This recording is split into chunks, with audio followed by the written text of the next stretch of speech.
se fosse necessário nos reunir durante a madrugada para fugir dos homens, nós o faríamos. Imagine se somos restritos apenas a cultuarmos esse Deus até às 17 horas, então nós vamos aproveitar isso. Eu queria que nesse momento você abrisse essa palavra de Deus, que é o fundamento da nossa fé,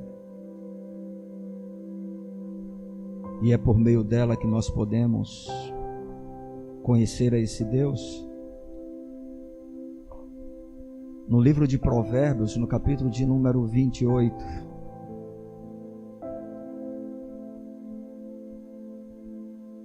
um dos livros da sabedoria,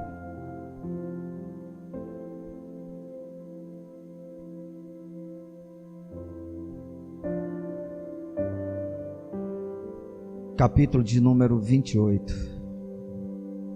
Bendito seja o nome do Senhor. Aleluia.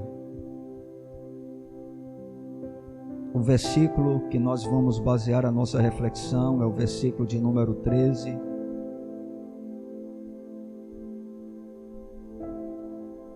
E esse versículo faz a seguinte afirmação: o que encobre as suas transgressões jamais prosperará, mas o que as confessa e deixa alcançará misericórdia. Aleluia. Graça é aquilo que Deus faz sem que nós mereçamos, é o favor que nós recebemos da parte de Deus, é a sua bondade expressa no nosso dia a dia, ao suprir as nossas necessidades, ao nos dar as coisas que nós precisamos para a vida. E o que é a sua misericórdia? É exatamente o fato de Deus não nos dar aquilo que merecemos. Enquanto a graça, nós recebemos aquilo que não merecemos, que é o favor de Deus. A misericórdia de Deus significa que nós não recebemos aquilo que nós merecemos, que é a sua ira. Todos nós merecemos a ira de Deus. Se desde o momento do nosso nascimento até o momento da nossa partida, nós vivêssemos uma vida extremamente sofrida, nós não poderíamos reclamar de nada, porque essa é a consequência do nosso pecado, da nossa transgressão. O mundo jaz no maligno, e o salário do pecado, nós já sabemos qual é a morte. Ou seja, se nós vivêssemos uma vida totalmente de sofrimento, nós com certeza estaríamos nada mais, nada menos do que experimentando as consequências da nossa transgressão contra Deus, porque o mundo pertence a Ele, nós somos criação feita por Ele. Enfim, o resultado da nossa transgressão seria um sofrimento contínuo e por fim, a ira eterna ou sofrimento eterno da parte de Deus. Mas Ele é misericordioso, Ele é um Deus que nos ama e demonstra esse amor através da sua graça e da sua misericórdia. Como eu disse para vocês, essa verdade a respeito do caráter de Deus, as pessoas não têm nenhuma dificuldade em aceitar, e esta é a razão porque boa parte dos pregadores do chamado evangelho moderno apresenta apenas essa faceta de Deus. Ninguém vai ter nenhum problema se você diz: Deus ama você, Deus te ama.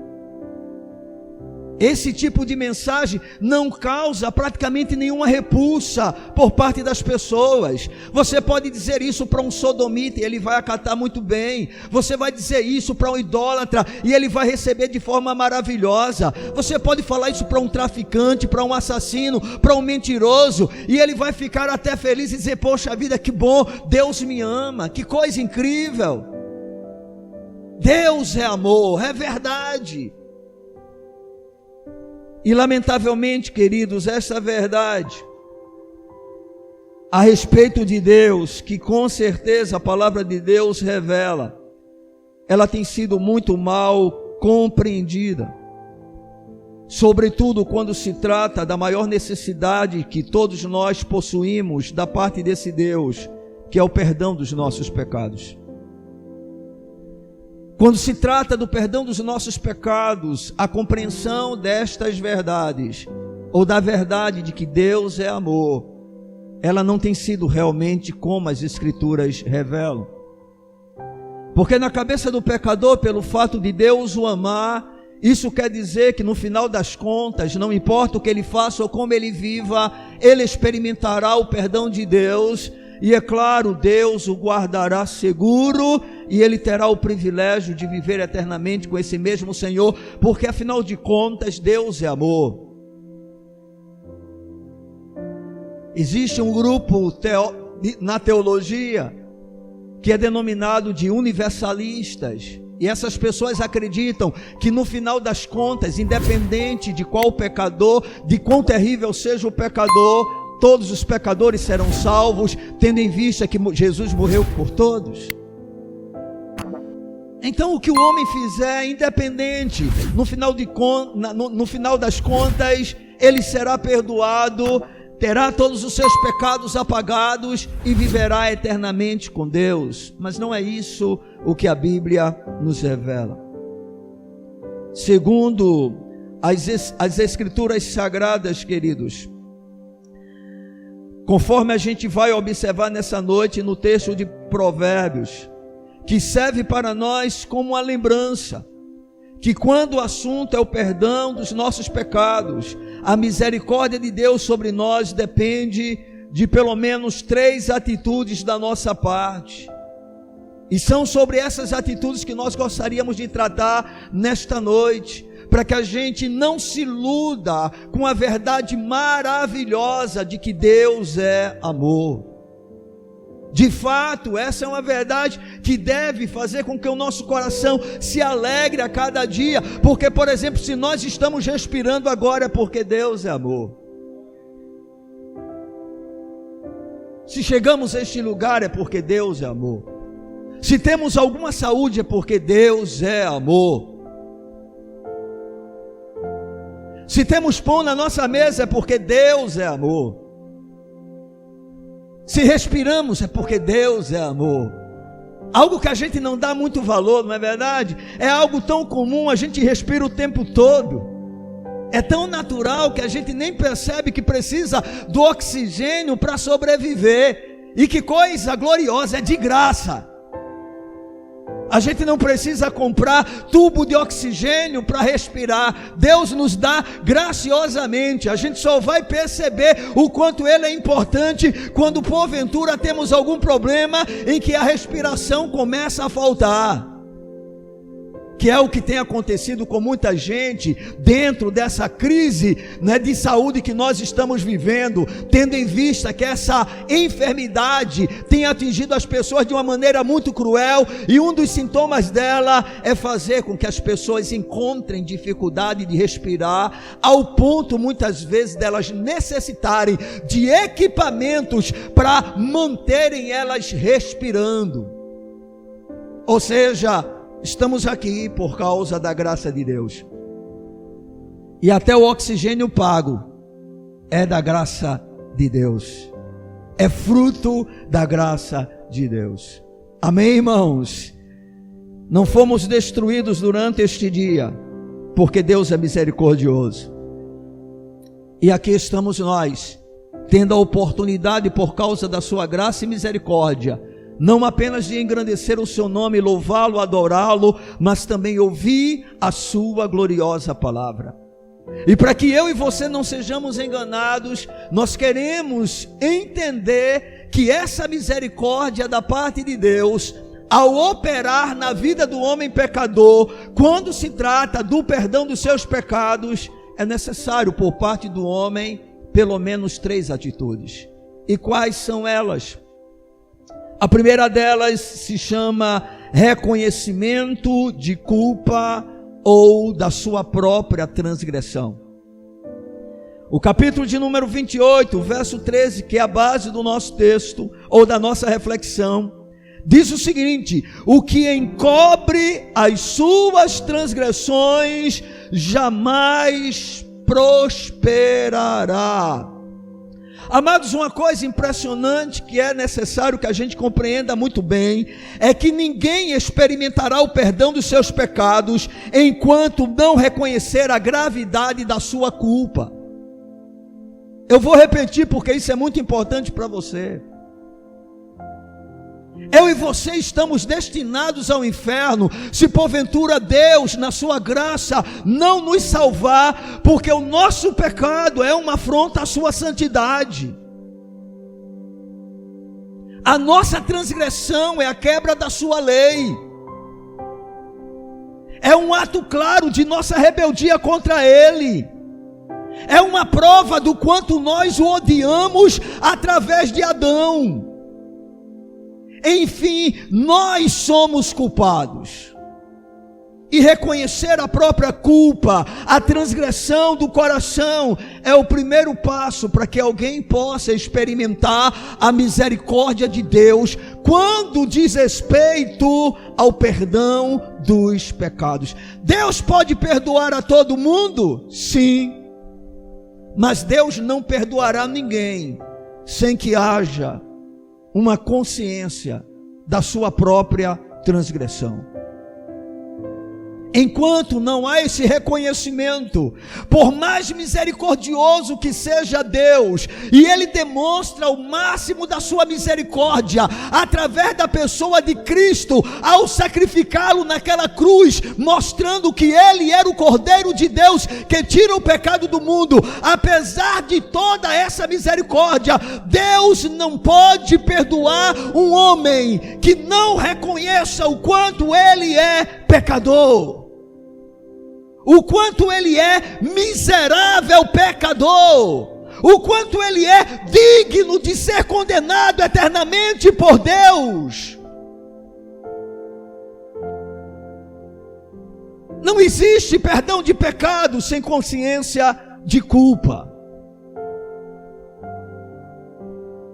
Quando nós observamos o Salmo de número 51 e o versículo de número 5, a gente vê o salmista Davi dizendo algo que eu gostaria que os irmãos pudessem neste momento abrir a sua palavra para a gente fazer a leitura do texto. Salmo, capítulo de número 51, versículo de número 5. Diz a palavra de Deus: eu nasci na iniquidade, e em pecado me concebeu a minha mãe. Sabe o que é que Davi está querendo dizer? Por mais justo que eu possa aparentemente ser, eu sou um pecador. Não importa o quanto eu me esforce para fazer a vontade de Deus, a verdade é que essa é a minha condição desde o meu nascimento. Eu nasci na iniquidade, e em pecado me concebeu a minha mãe. Ou seja, eu sou um maldito pecador. No evangelho moderno, tenta se apresentar um Deus que olha para nós e nos vê como simplesmente pessoas que são amadas por Ele. E isso, de certa maneira, é verdade, mas é apenas uma parte da verdade. Nós precisamos entender que por mais que Deus nos ame, Ele não pode exercer a sua misericórdia sobre a nossa vida, não quando se trata de perdão dos nossos pecados, sem que haja um reconhecimento da própria transgressão, do próprio pecado e da própria culpa. Nós somos culpados aos olhos de Deus. Essa é a razão de que é impossível alguém se salvar através de si mesmo. Nada que possamos fazer para Deus, por melhor que seja, pode compensar o fato de que somos pecadores.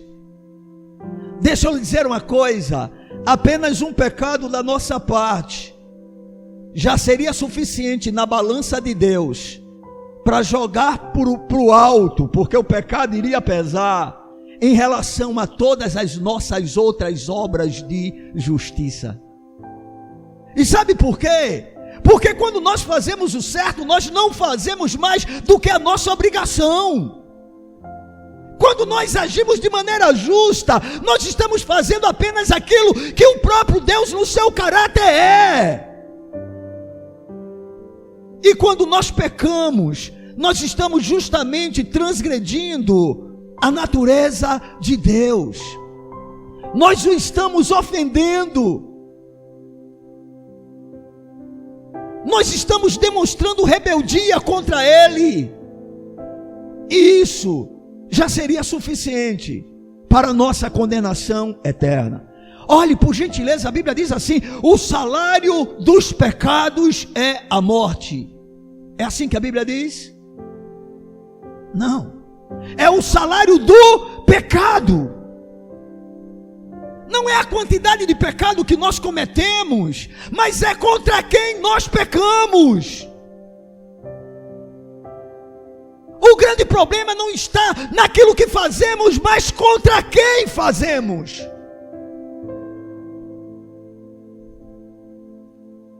Quando nós pecamos, nós atingimos Deus. E Ele é um Deus extremamente santo. Irmãos, esse Deus é tão santo que luz e trevas diante dele são as mesmas coisas. Você sabe o que isso significa? É que mesmo a luz na presença dele é nada.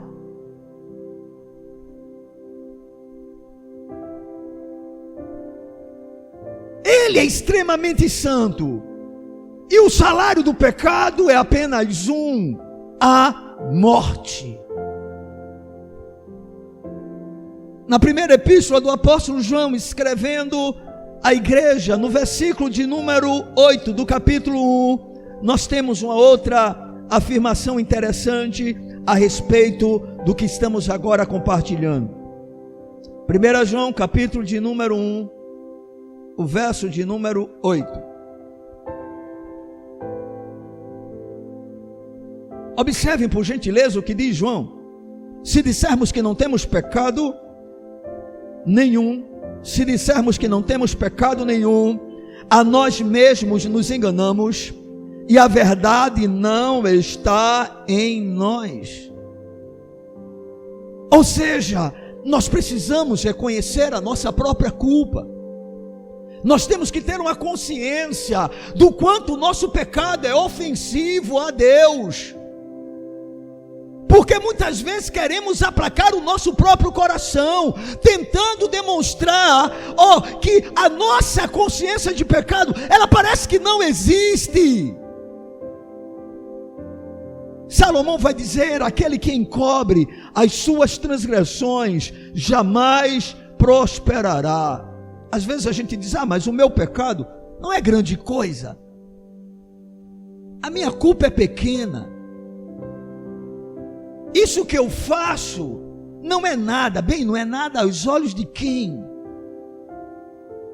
Porque pode não ser nada aos olhos dos homens, mas a partir do momento em que é algo contrário à palavra de Deus e ao caráter de Deus, isto é uma ofensa a este Deus. E isso torna cada um de nós culpado aos seus olhos. Por isso, o primeiro passo, a primeira atitude para que experimentemos a misericórdia de Deus no que diz respeito ao perdão dos nossos pecados é o reconhecimento da própria culpa. Deixa eu dizer uma coisa para vocês. Boa parte do povo que se chama cristão nos nossos dias está vivendo dentro dos templos, sem nunca ter experimentado uma experiência em que reconheceu a sua própria transgressão. Porque inclusive boa parte das mensagens proclamadas não é um chamado ao arrependimento. Vocês podem observar que as pregações modernas falam muito pouco a respeito da transgressão da lei, da prática do pecado e demasiadamente sobre o amor de Deus. Uma coisa interessante que John Wesley dizia, e que eu acredito que seja peculiar na ministração dessa noite, é que ele afirmava que nas mensagens proclamadas do Evangelho, 90% deveria ser voltada da mensagem pregada, falando sobre pecado, sobre a culpa, sobre o juízo de Deus, e apenas 10% da mensagem falando do amor de Deus. Por quê? Porque primeiro é necessário que você entenda que, como pecador, você é culpado.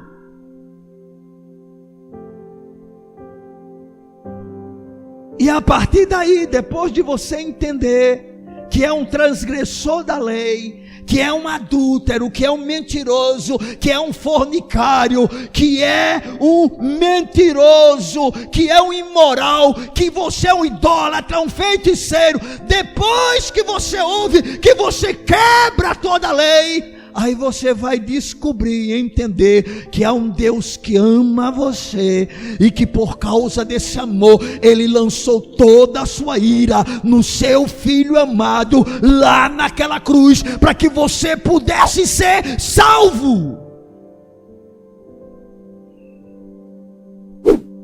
A mensagem atual não fala sobre a ação da misericórdia de Deus, ou pelo menos como ela procede, mas apenas diz: Deus ama você, não importa quem você seja. Olha, Deus lhe ama, Deus nunca se esquece de você. Não importa o que você faça, Deus ama você. E você se vê sempre como a vítima da sociedade, das circunstâncias, do diabo, de você mesmo. Você não é vítima, meu amigo, minha amiga, meu amado, minha amada. Você é réu. Você não é vítima, você é culpado. Não se iluda, não se engane. Precisamos de um conceito correto sobre Deus, para podermos ter um conceito correto sobre nós mesmos. A mensagem sobre o amor de Deus tem enganado muita gente, porque o pecador, ao invés de se ver como culpado, ele se vê como vítima. Vamos supor que uma pessoa ela seja demitida por causa do seu procedimento no trabalho, por ser um mau empregado, por chegar atrasado, por qualquer coisa botar uma licença médica, muitas vezes até mentirosa. E aí essa pessoa chega em um culto denominado evangélico,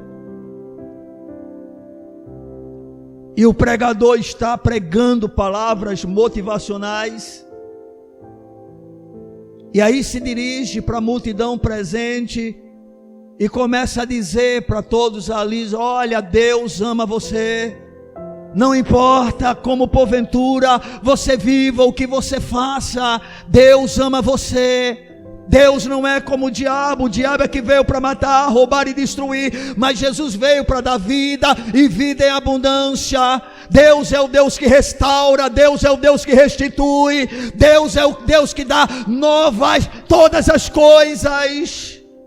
E aí o pecador está ouvindo isso e diz: maravilha de Deus, eu estou sendo vítima de um trabalho, foi uma perseguição, Deus vai me dar um novo emprego, Deus vai me dar tudo de volta. E essa pessoa entrega a vida para esse Deus. Se ela tiver um novo trabalho, ela continuará sendo o mesmo mau empregado, porque nesse caso ela perdeu o seu emprego por causa da sua irresponsabilidade, do seu mau caratismo, da sua preguiça, da sua rebeldia. Mas em nenhum momento isso é mostrado. Casamentos hoje são desfeitos por causa justamente da falta de o homem viver a realidade da palavra de Deus. E aí, quando é destruído, quando é acabado, ao invés de se arrepender, ele quer um novo casamento, porque ele se vê como vítima. A mulher se vê como vítima. Não, amados, nós não somos vítimas, nós somos réus. E por isso não podemos encobrir a nossa transgressão. E à medida em que você conhece Deus, quem Ele é, você vai enxergando o seu próprio coração, e você vai poder dizer, como disse o apóstolo Paulo: na minha carne não habita bem algum, não há bem algum em mim mesmo. E aí você começa a perceber quem realmente você é. E você começa a entender que tudo aquilo que você sofre é por consequência do seu próprio pecado, por mais justo que você seja. O que encobre as suas transgressões jamais prosperará. Jamais prosperará. Observem que alcançar a misericórdia de Deus requer a atitude do reconhecimento da própria culpa. Tenha um correto conhecimento ou visão de quem Deus é, para que você possa ter um conhecimento correto de quem você é. A segunda atitude que o homem precisa tomar para poder alcançar a misericórdia de Deus, no que diz respeito ao perdão dos pecados, ok, irmãos? Porque como nós podemos já nesta noite mostrar, diariamente nós somos agraciados por graça e misericórdia. Eu quero insistir com você, desde o homem melhor aparentemente na face da terra, ao mais miserável pecador dentro de uma visão humana, todos nós diariamente somos contemplados por graça e misericórdia. Tudo que você tem de bom é graça de Deus, e tudo que você não sofre de mal é misericórdia de Deus. Vou repetir: tudo que você tem de bom é graça de Deus, tudo. E tudo que você não tem de mal é misericórdia de Deus. Você não tem um câncer pela misericórdia de Deus. Aí você diz: e o que tem o câncer? Bem, é porque naquela área a misericórdia de Deus não quis operar.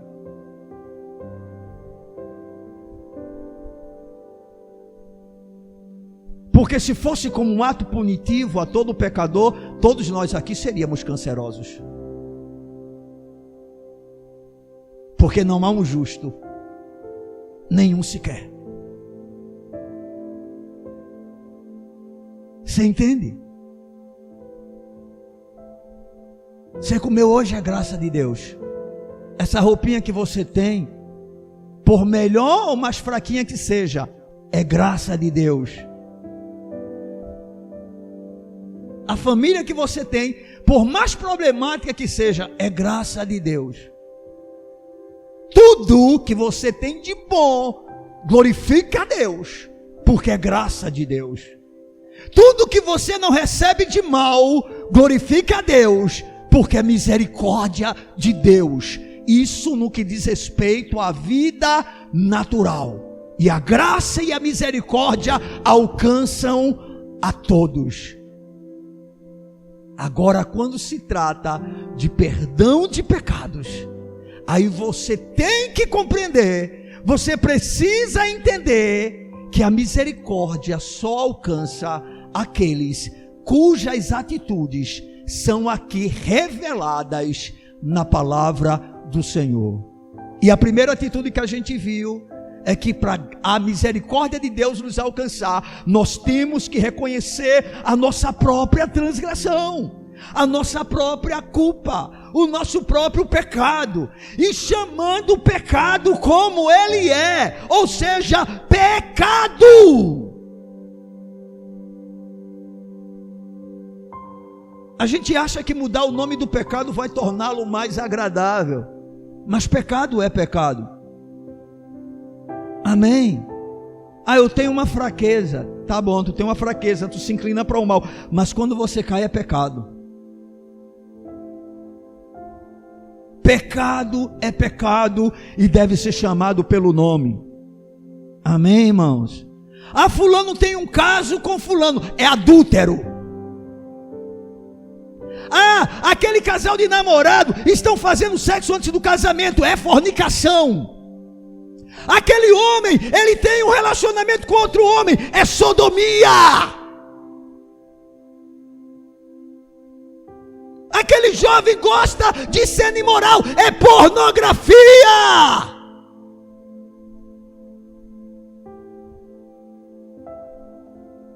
Fulano de vez em quando dá um deslize e diz coisas que não são verdadeiras, é um mentiroso. Pecado é pecado. Pode passar o tempo que passar, a palavra de Deus não muda. Entendem? A segunda atitude importante que o texto nos revela, para que a gente possa alcançar a misericórdia de Deus, está no mesmo versículo. Primeiro ele diz: o que encobre as suas transgressões jamais prosperará. E aí ele dá uma segunda atitude: mas o que as confessa. Segunda atitude do homem para com Deus, para experimentar, por causa da sua misericórdia, o perdão dos seus pecados. Confissão do seu próprio pecado. É interessante porque Deus sabe todas as coisas, amém, irmãos? Deus é não apenas onipresente, Ele é onisciente. Porque a onipresença de Deus trata do que acontece conosco no exterior, naquilo que nós fazemos. A onisciência de Deus trata com o mais profundo do nosso coração, ou seja, com as nossas intenções, com aquilo que os homens não veem. Deus sabe o que você faz no secreto da tua vida. Quando ninguém está presente, Deus está ali vendo. Quando ninguém sabe, Deus sabe. A gente consegue se esconder para qualquer um, menos para Deus. E vai se esconder para os homens enquanto Deus quiser, porque Deus é tão gracioso que dá um período para se arrepender, mas chega um determinado tempo, determinado momento, que Ele mesmo faz questão de trazer o pecado e a culpa à tona. Você pode observar que no meio evangélico isso acontece muito. O cara adultera hoje, e ele entra num relacionamento de adultério, e ele permanece dentro do templo, ele está em adultério. O caso é descoberto logo? Nada. Às vezes pode passar anos, e o cara começa a se achar que vai passar o resto da vida na igreja, e ninguém nunca vai saber. Por que Deus não revela logo? Porque Ele é gracioso e misericordioso. Amém? Ele é tão bom que não quer expor a nossa nudez para ninguém. Deus não tem nenhum prazer em expor a nossa nudez. Ele não tem nenhum prazer em expor a nossa culpa, porque Ele quer que nós sejamos tratados diretamente com Ele. Mas o nosso coração vai se endurecendo de tal maneira que essa misericórdia natural de Deus para com a nossa vida, chega um determinado momento que Deus diz: basta. Lembram-se de Davi? Davi pecou gravemente contra Deus. Davi adulterou com uma mulher. Davi mentiu e Davi matou. Davi foi adúltero, mentiroso e assassino. Houve repreensão da parte de Deus imediatamente. Davi imediatamente foi repreendido diretamente pelo Senhor? Não. Deus deu um tempo. Foi um tempo de grande angústia e grande sofrimento para Davi. Mas parece que Davi achava que poderia conviver com aquele estado que ele se encontrava sem que ele confessasse o seu pecado. E diante da situação que Davi vivia, o que ocorreu? Chegou um determinado momento que o próprio Deus trouxe à tona o seu pecado usando o profeta Natã. E foi uma coisa tão patente que ficou registrada em toda a palavra, para que todos nós hoje soubéssemos o que Davi fez.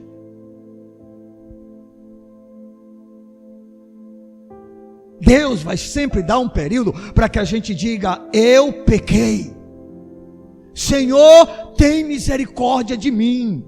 Senhor, eu reconheço que transgredi a tua lei. Senhor, eu não sou digno de ser chamado teu filho. Por favor, me perdoa. Deus sabe o que a gente faz todos os dias. Mas Ele quer que a gente confesse a nossa culpa.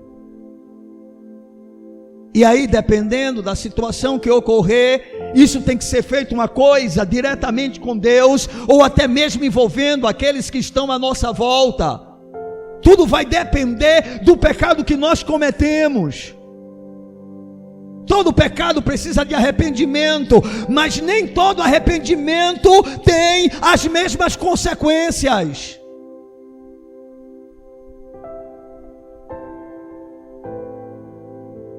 Deus exige do pecador que ele confesse a sua culpa.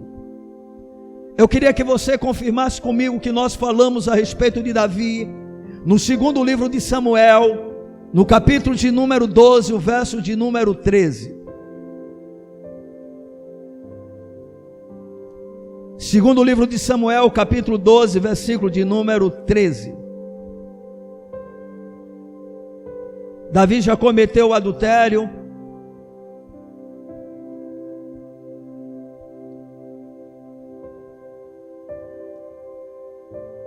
E parece que ele acha que Deus está satisfeito com o fato dele encontrar-se arrependido, porém sem confessar a sua culpa. Quando chega no capítulo 12, versículo de número 13, depois que Natã pronuncia uma sentença sobre a vida de Davi, no versículo de número 12 diz assim, o Senhor falando para Davi: porque tu o fizestes em oculto, mas eu farei isto perante todo Israel e perante o sol. Então disse Davi a Natã: pequei contra o Senhor, eu pequei. Davi era rei e tinha em suas mãos o poder de matar o profeta Natã. Ele poderia perfeitamente rejeitar a ação de Natã e, para manter o silêncio do profeta, definitivamente tirar a sua vida.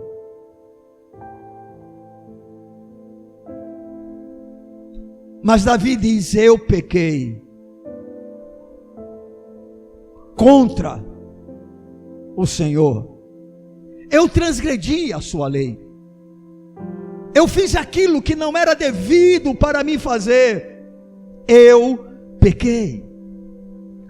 Vejam comigo outro texto bem interessante, o Salmo de número 32.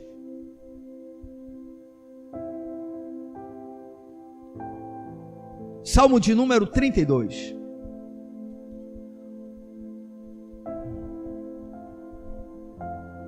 Nesse salmo, Davi, ele vai falar a respeito de quão feliz é o homem cuja iniquidade é perdoado e o pecado é coberto.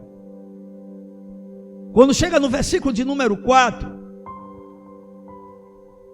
Davi diz assim: porque a tua mão pesava dia e noite sobre mim, e o meu vigor se tornou em sequidão de estio. Agora o versículo 5: confessei-te o meu pecado, e a minha iniquidade não mais ocultei. Disse: confessarei ao Senhor as minhas transgressões. Aleluia. E aí ele conclui: bendito seja o nome do Senhor, e tu perdoastes a iniquidade do meu pecado. Sabe por quê? Porque a misericórdia triunfa sobre o juízo. Aleluia!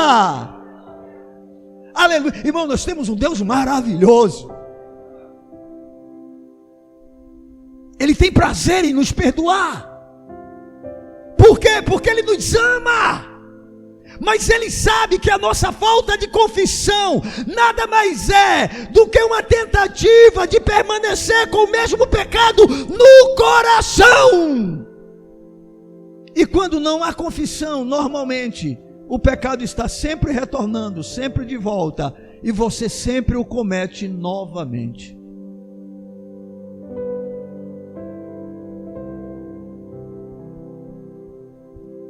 Salmo de número 51, versículo 4.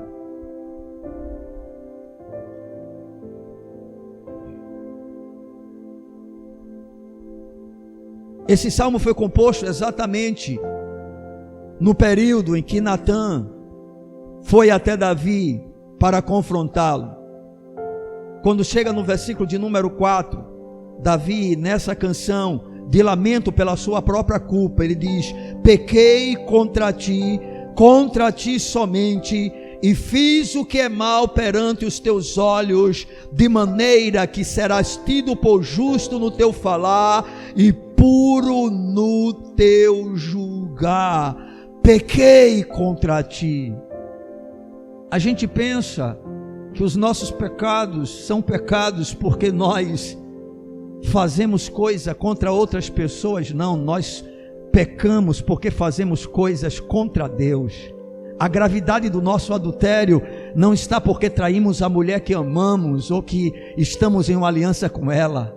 A gravidade do nosso adultério é porque o nosso adultério é primeiro contra Deus. A gravidade da nossa desonestidade não é porque a gente está tirando do outro de maneira indevida algo que não nos pertence. A gravidade da nossa desonestidade é porque ela é contra Deus, porque Deus é um Deus justo. Estão entendendo? Todo o problema do nosso pecado não é pelas consequências naturais que nós poderemos sofrer, mas exatamente porque nós pecamos contra Deus. Eu pequei contra ti, Senhor, pequei contra ti somente. Davi tinha pecado contra outras pessoas? Sim. Com certeza sim. Mas a sua consciência era: Senhor, se eu não tivesse pecado contra ti, eu não teria pecado contra os outros. Simples. Estão entendendo? Eu jamais vou ser um impuro aos olhos dos outros se eu primeiramente não for impuro aos olhos de Deus. Então primeiramente é contra Deus. Vai ainda comigo agora para 1 João, capítulo de número 1, mais uma vez. 1 João, capítulo de número 1, versos de 6. Não, vamos ler só o versículo de número 9. O que é que diz a palavra do Senhor? Se confessarmos os nossos pecados,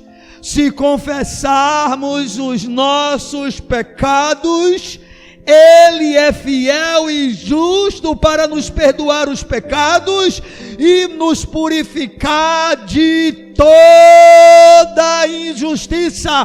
Quando é que Ele é fiel e justo para nos perdoar os pecados? Quando nós confessamos os nossos pecados. Não encubra nada de Deus. Primeiro porque você não consegue. Mas mesmo você sabendo disso, você pode achar que pode permanecer em silêncio diante dele e está tudo bem. Não vai estar. E não adianta você dizer: mas Deus é misericordioso. Não. Eu sou pó. Não é por causa de, poxa, só porque eu vivo mentindo, eu vou para o inferno? Ah, vai. Ah, vai.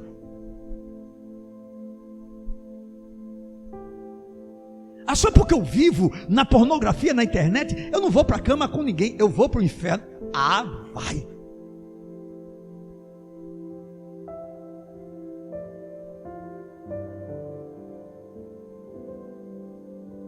confissão, queridos, é o próximo passo depois do reconhecimento da transgressão.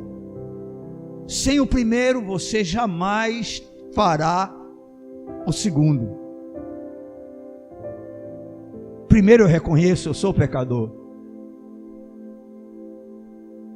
Depois que você reconhece as suas transgressões, você as confessa. Mas aí, amados, tem a terceira, e tão importante, ou talvez mais do que as demais, porque ela é evidência das demais. A terceira atitude que deve ser tomada para que a gente alcance a misericórdia de Deus está também no verso de número 13. O que encobre as suas transgressões jamais prosperará, mas o que as confessa e deixa alcançará misericórdia. Quem é que alcança misericórdia? Primeiro, aquele que não encobre as suas transgressões, aquele que confessa as suas transgressões, aquele que deixa as suas transgressões.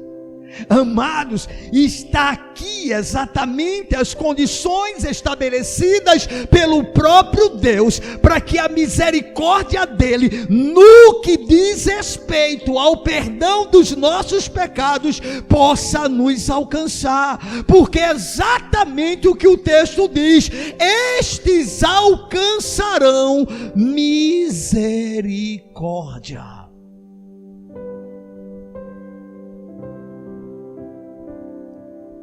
O reconhecimento da culpa, amados irmãos, e você ouvinte da palavra de Deus, caso não seja crente nessa noite aqui presente, o reconhecimento da culpa e a confissão do pecado é insuficiente para que o perdão seja experimentado.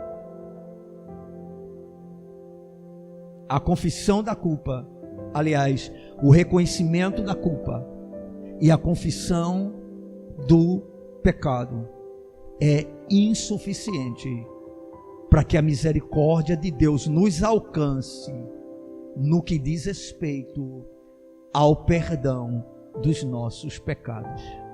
Fora disso, irmãos, nós experimentamos abundantemente da graça e da misericórdia de Deus, mesmo sem arrependimento.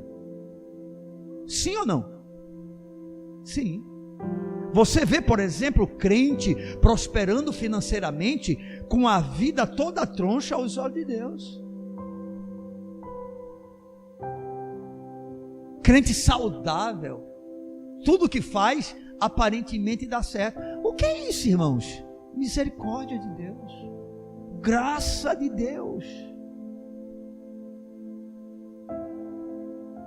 Mas quando se trata de perdão de pecados, há condições. E a mais relevante, aquela que vai definir o verdadeiro arrependimento, é o abandono do pecado.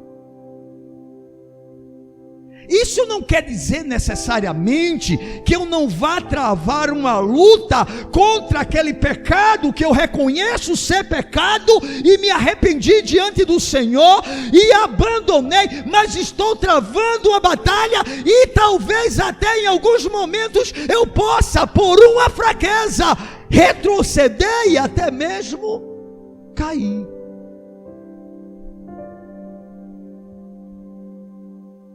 Pode acontecer, sim, mas a verdade absoluta é que quem alcança a misericórdia de Deus é aquele que não apenas não encobre as suas transgressões, as confessa, mas também deixa. Por exemplo, observe a diferença. Você vê uma pessoa com características sodomitas. O que é pessoas com características sodomitas? É um homem afeminado e uma mulher masculinizada. Ok? Dá para entender? E nós sabemos que se Cristo não intervir, essas pessoas se lançarão na praticidade desses pecados. Concordam comigo? Porque nós somos carentes sexualmente falando. Nós temos desejos, nós temos paixões no nosso corpo. Ou eu serei impuro gostando de mulher, ou eu serei impuro gostando de homem. Não tem jeito. Porque entenda uma coisa. Por exemplo, o hétero, que sou eu, macho, e que é todo crente homem. Todo crente homem é hétero. Ok? Toda mulher crente é hétero. Hétero eu acho que não é não, deve ser hétero, né? Sei lá. Mas você está me entendendo? Certo? Você está me entendendo? Então, eu sou hétero, tá certo? Eu me casei. Acabou o desejo por outra mulher? Meu amigo. Agora, porque eu tenho desejo, eu devo me lançar nos braços de uma outra mulher para satisfazer o meu desejo? Não, sabe por quê? Porque adultério é o quê? Pecado. O que Deus permite é uma relação sexual entre um homem e uma mulher casados. Mas um homem e uma mulher casados não deixam de ter desejos por pessoas do outro sexo. E é por isso que hoje igrejas institucionalizadas estão cheias de adultério e de divórcio. Tem aprovação de Deus? Não. O que é que eu preciso fazer como homem hétero? Lutar contra as minhas o quê? Paixões. Ou seja, eu não vou adulterar, porque adultério é pecaminoso aos olhos do Deus a quem eu amo, e porque eu amo, eu não quero magoar o seu coração. Ele é um Deus santo, e como Ele é santo, eu quero ser santo. Estão entendendo? Mas para a gente voltar ao entendimento daquilo que nós estamos falando, então uma pessoa que tem tendência à sodomia, quer seja do sexo masculino, quer seja do sexo feminino, se converteu, vocês acham que os jeitos serão de uma hora para outra abandonados? Não. E posso lhe garantir, se desviar da fé, vai se enveredar para esse lado da imoralidade. Nós temos exemplo de pessoas que conviveram conosco, que demonstravam características assim, e hoje estão no mundo totalmente declarados. Porque o que põe freio na nossa transgressão se chama Espírito Santo. Aleluia. Então o que é que vai acontecer com o sodomita? Quer seja ele macho ou fêmea, ele vai ter problema? Sim, meu irmão. Você acha que de uma hora para outra um homem sodomita ele vai ficar apaixonado por mulher? Talvez ele nunca deseje. Ele seja um eunuco, conforme a palavra de Deus revela. Mas porque ele é um eunuco ou não tem desejo por mulher, Deus aprova para que ele seja feliz. Um relacionamento com outro homem, eu posso lhe garantir, não aprova. Não importa o que a sociedade diga, não importa o que a igreja institucionalizada fale, Deus não aprova. E o que é que eu estou querendo que você compreenda com isso? Dentro da nossa mensagem, é que, por exemplo, hoje nós vemos no meio de algumas igrejas já, ou então pessoas dizendo, bem, eu sou cristã e sou gay. Não existe cristão gay. Não existe cristão feminista. Não existe cristão comunista. Não existe. O que você vai encontrar são homens e mulheres que entregaram a vida a Cristo, que encontraram em Cristo melhor, que encontraram nele satisfação, e por causa das suas debilidades na carne, as suas fraquezas, as suas inclinações para paixões humanas, travam luta. Ou seja, um jovem hétero, ele tem desejo por uma mulher, uma jovem, também hétero. Eles têm aprovação para terem sexo? Não. Só depois do casamento. Mas e um jovem com características ou inclinações para a sodomia? Vai ter desejo por quem? Normalmente por uma pessoa do mesmo sexo. Agora eu creio em Deus que pode fazer um milagre tão profundo que até isso mudar. Porque tudo é possível para Ele. Amém? Tenho certeza disso, porque nós temos muitos exemplos. Irmãos, Deus é o único que tem poder de tirar o homem do mais profundo do lamaçal do pecado e fazê-lo totalmente novo. O que eu quero apenas que você compreenda é que quem alcança a misericórdia de Deus é aquele que deixa. Esse vai alcançar a misericórdia e tem os seus pecados perdoados. Não significa necessariamente que acabaram as lutas vão continuar, mas por favor, nós estamos na luta até o final da nossa vida, porém não estamos sós, e o Deus que começa a obra em nós é o mesmo que completa. Amém? Só para você confirmar aquilo que nós estamos dizendo, abra por gentileza a palavra do Senhor em 1 Coríntios capítulo 6. Esse texto é muito interessante, porque Paulo está justamente combatendo algumas coisas que estavam acontecendo na igreja de Corinto.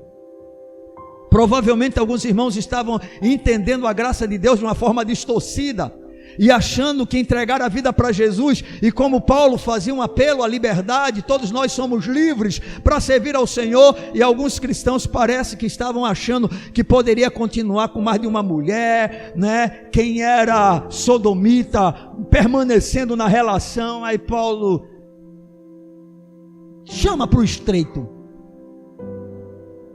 1 Coríntios capítulo 6, de 9 a 11.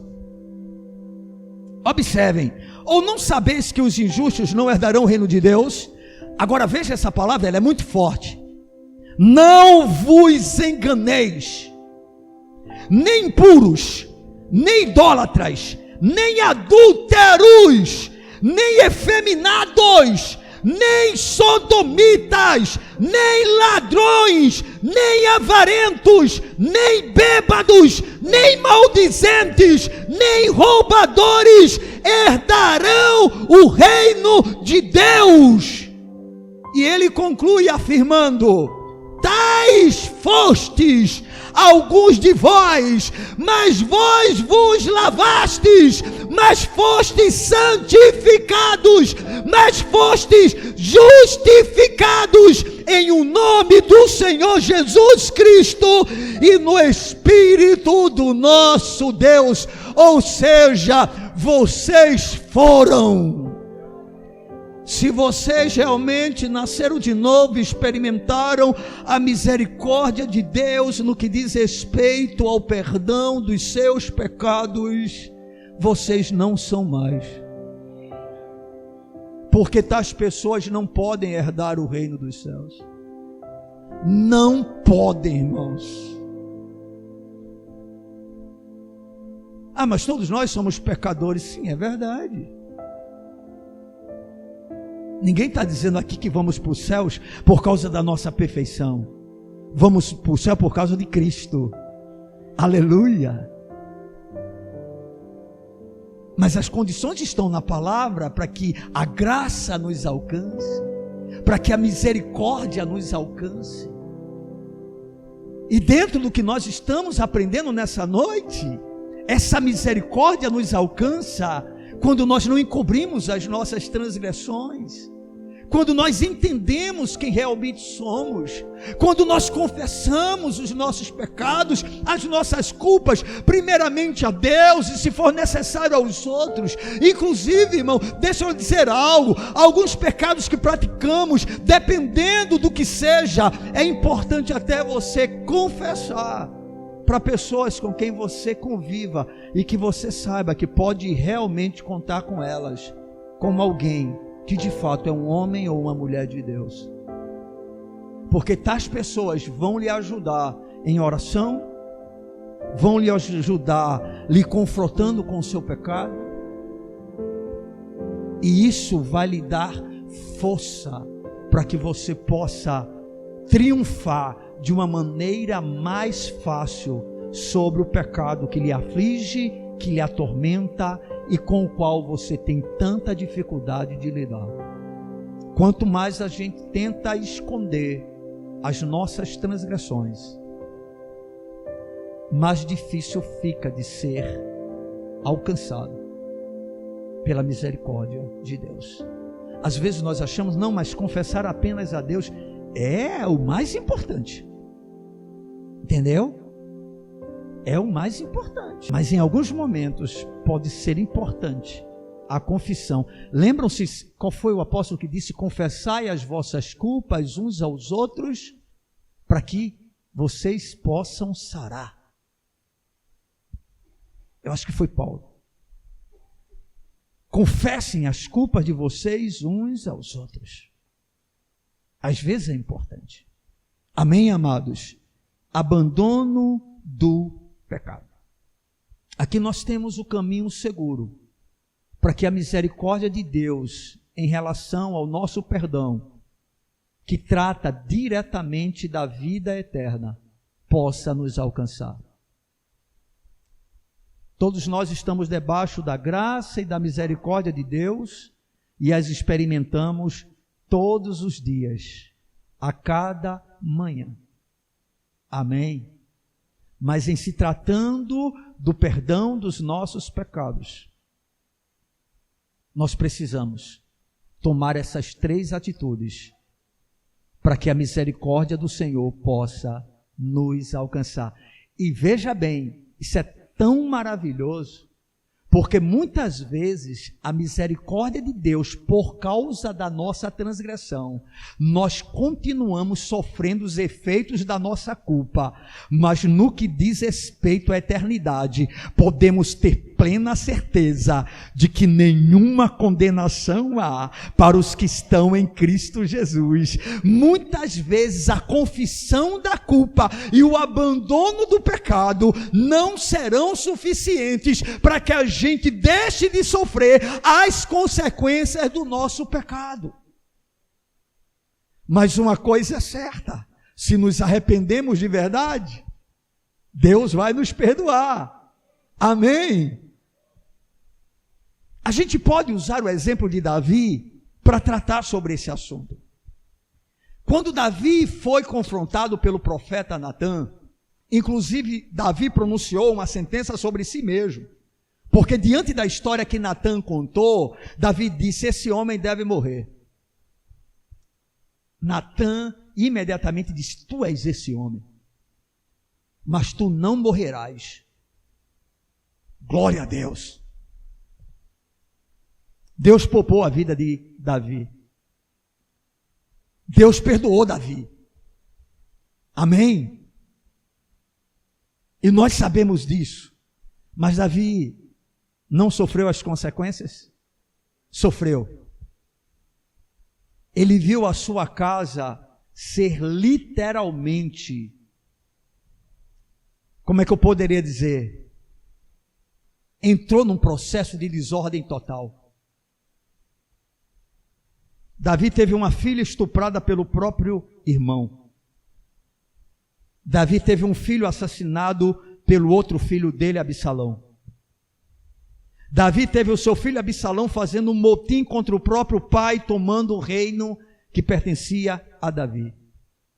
Davi adulterou com todas as concubinas Absalão adulterou com todas as concubinas de Davi em plena luz para todo mundo ver. Davi foi humilhado.